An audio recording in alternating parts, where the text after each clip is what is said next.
Hay noches que no se olvidan, noches que dejan una marca invisible bajo la piel. En la medicina, solemos decir que cada segundo cuenta. Pero esa noche entendí que un solo segundo puede cambiar toda una vida. Soy el Dr. Michael, médico intensivista desde hace más de 3 décadas. He visto la muerte muy de cerca. A veces llega con silencio, otras con gritos. Pero aquel día, en la sala de cirugía del Hospital Central, el límite entre salvar y perder se volvió tan delgado que casi no podía respirarse.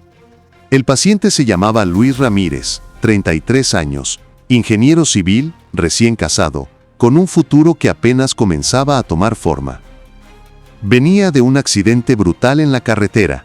El vehículo había quedado irreconocible. Fue trasladado en helicóptero con politraumatismo y una pierna izquierda gravemente lesionada. Cuando lo recibí, la hemorragia era intensa y la presión arterial apenas se sostenía. Mientras los enfermeros aplicaban sueros y vasopresores, el cirujano jefe revisó la imagen de la pierna y sentenció sin dudar: no hay flujo, debemos amputar ya.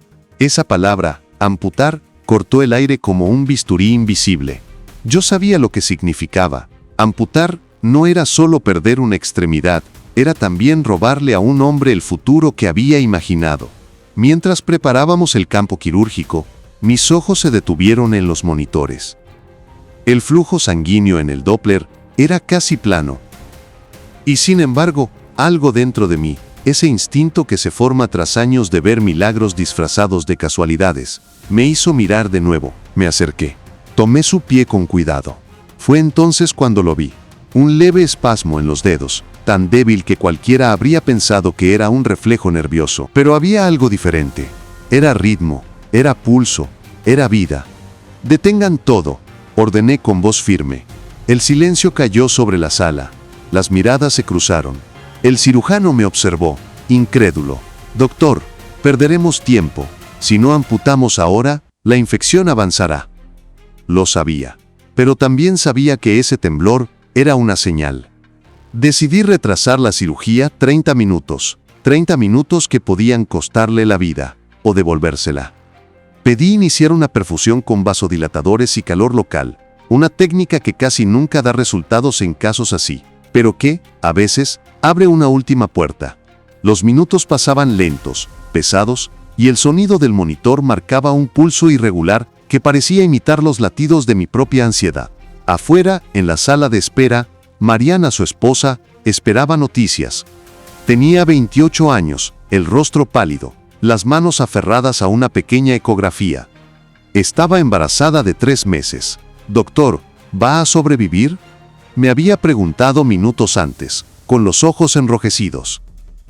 Le respondí con la verdad más humana que conozco. Haré todo lo posible, pero también necesito que él quiera quedarse. Su voz, temblorosa y llena de esperanza, resonaba todavía en mi cabeza mientras observaba las pantallas buscando un signo de mejora. El sudor me corría por la frente. El aire olía a desinfectante, metal y miedo. A los 20 minutos, el temblor volvió. Luego, una leve contracción, más firme. El flujo reaparecía. Débil, pero suficiente para encender una chispa de esperanza. El cirujano jefe exhaló con incredulidad. ¿Qué hiciste?, preguntó. Nada que no hiciera él mismo. Todavía está luchando. Y en ese instante supe que algo más grande que la ciencia estaba sucediendo ahí. Esa noche, en medio del sonido metálico de los instrumentos y el brillo de las luces frías, entendí que la medicina no siempre se trata de protocolos. A veces, se trata de escuchar lo que el cuerpo intenta decir cuando todos los demás han dejado de oírlo. A partir de ese momento, todo cambió. Cuenta, cada pequeño avance era una victoria. La pierna, que horas antes parecía perdida, mostraba señales de perfusión. La piel recuperaba tono, y el monitor del flujo sonaba como una respiración débil que se negaba a apagarse. El quirófano se transformó en un espacio suspendido entre la ciencia y la fe. Nadie hablaba. Nadie quería romper el frágil equilibrio que parecía sostener a Luis entre dos mundos. Yo solo podía pensar en Mariana, en esa mujer joven esperando del otro lado de las puertas, abrazando una ecografía como si abrazara el futuro mismo. Después de estabilizarlo, trasladamos a Luis a la unidad de cuidados intensivos. Era de madrugada. Afuera comenzaba a amanecer, y por primera vez en horas sentí que el aire no pesaba tanto. En la UCI, las siguientes 48 horas fueron una prueba constante de paciencia y esperanza. La infección seguía latente, el riesgo de necrosis era alto, y cada cambio en su presión arterial me hacía contener la respiración. Pero cada día que pasaba, esa pierna seguía allí, viva. Mariana no se movía de su lado. Le hablaba, le cantaba bajito canciones que él le había escrito cuando eran novios. A veces le leía mensajes de texto antiguos y yo notaba cómo, cada vez que escuchaba su voz, los valores del monitor cambiaban sutilmente. No era imaginación, era respuesta. «Doctor, ¿usted cree que me escucha?», me preguntó una mañana, con la mirada fija en el rostro de su esposo. «Creo que su voz le recuerda que tiene razones para quedarse», respondí. Esa frase la hizo sonreír y comprendí que, a veces, la medicina necesita tanto de la ciencia como del amor. Día tras día, el equipo documentaba su evolución. Los tejidos comenzaron a regenerarse lentamente. El color de la piel cambió y el pulso, antes débil, se fortaleció.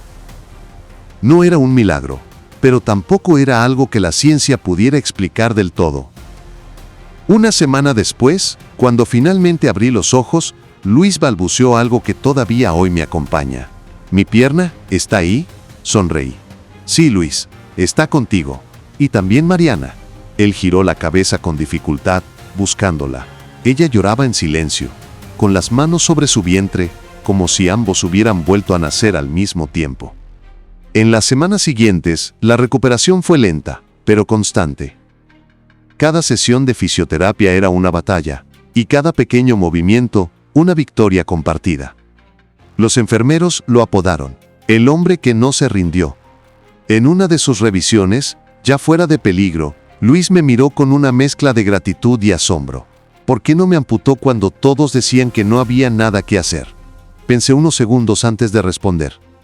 Porque a veces, el cuerpo habla de maneras que los aparatos no pueden medir. Y yo, escuché. Aquel día, mientras lo veía caminar con ayuda de un bastón por el pasillo del hospital, entendí que la verdadera medicina no está solo en las manos, sino en la mirada, en esa capacidad de ver un destello de vida donde todos ven final. Esa noche, salí de la UCI y caminé por el corredor silencioso. Las luces reflejaban un brillo cálido, distinto.